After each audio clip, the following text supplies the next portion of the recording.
As Nelda likes to say, sometimes all it takes is a spark.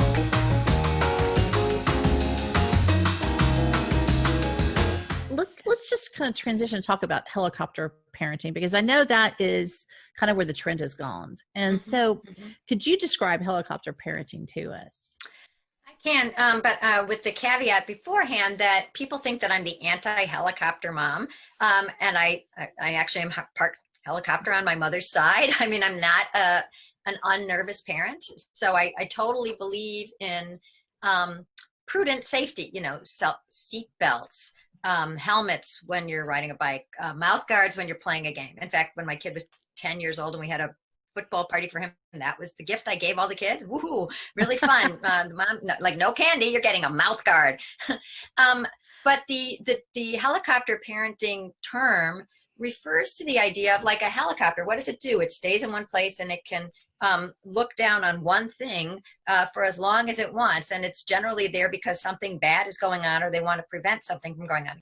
So the idea was that somewhere along the line, parents went from pretty much trusting their kids to be okay, let them out of their sight, you know, come home when the street lights come on, to thinking that whenever kids aren't supervised, something bad might be happening. And there were sort of two parallel fears that grew at the same time. One is kidnapping, the man in the white van. That was not a huge fear when I was growing up. My childhood was in the suburbs of Chicago, but once again, it was similar. When I was 5, I was walking to school, to kindergarten, and then when I got to the corner that I had to pass, there was a crossing guard who was also a kid. Do you remember that? You remember, like, there used to be kids were trusted with other kids as opposed to, gosh, in my neighborhood, you know, of course I'm in New York City now, but there's still, it's not Manhattan. I'm in Queens. It's a much more neighborhoody neighborhood.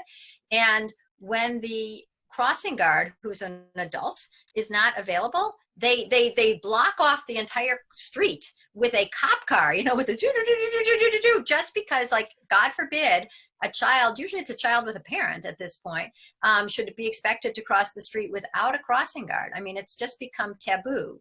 And so when I say I'm not against helicopter parents, the whole idea is that this entire culture has changed. I mean, like, if you wanted to say, like, I think a 10-year-old can be the crossing guard here, we'll give him a sash, you know, maybe we'll give him a sign, you know, that says stop. Yes. Nobody would even allow that anymore. So even if you want to be the most free range, you go to it, I trust you kids, you know, don't come in, I'm locking the door, I got to get some work done.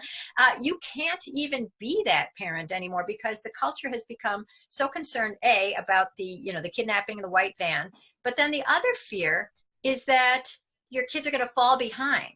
You know, it's like they're either going to get kidnapped, raped, and eaten, or not get into Harvard. And either way, that means that what you really should be doing is spending all your time, or having an adult spend all, you know, all the kids' free time should be supervised so that they're safe, and also so that they're enriched up the wazoo, you know, with lessons and with tutoring and with reading logs and just all these things that we desperately hope will give our kids the tools to succeed in what seems like a very, you know, understandably competitive world.